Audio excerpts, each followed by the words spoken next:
શું કહેશો? સીટની રચના થઈ બાદ રિમાન્ડ 8 આરોપીઓના છે તેઓ પરત કબજો લઈને મેળવ્યા છે.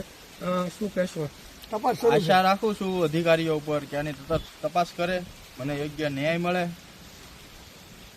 એમને હાલ તો જે એસઆઈટીએ બધાનો કબજો જેલમાંથી લીધો છે, તેની તપાસ પણ શરૂ કરી. તપાસ ચાલુ છે. મને વિશ્વાસ છે કે મને ન્યાય મળશે. સમાજ મારી સાથે છે, મારા આગેવાનો બધા મારી સાથે છે.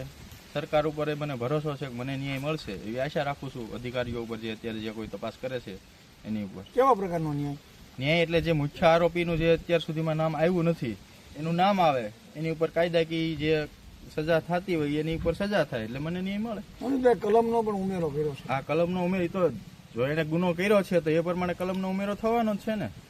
તો પેલાના જે કોઈ અધિકારીઓ હતા એની સાથે ફૂટેલા હતા એટલે કોઈ એવી કલમે નહોતી ઉમેરી, એના નામ નથી પણ ઉમેર્યા. મારા કહેવા મુજબ ફરિયાદ પણ નહોતી લીધી. હવે એસઆઈટીની રચના થઈ છે, ઉપરથી આગેવાનોનું પ્રેશર છે, સરકારનો સાથ છે, તો બધું કાયદાકીય રીતે અત્યારે વ્યવસ્થિત ચાલે છે. આગળ જે થાય જોઈએ. કેટલો સંતોષ તમને? સંતોષ તો અત્યારે 50% થયો છે કે આ ફરી વખત આ લોકોને રિમોન્ડ મળ્યા છે, આ બધું થયું છે. પણ ફૂલે ફૂલ આખું કમ્પ્લીટ થઈ જાય કે મુખ્ય આરોપી સુધી પહોંચી જાય એટલે મને સમાજ થકી ન્યાય મળી ગયો, હું માની લઈશ.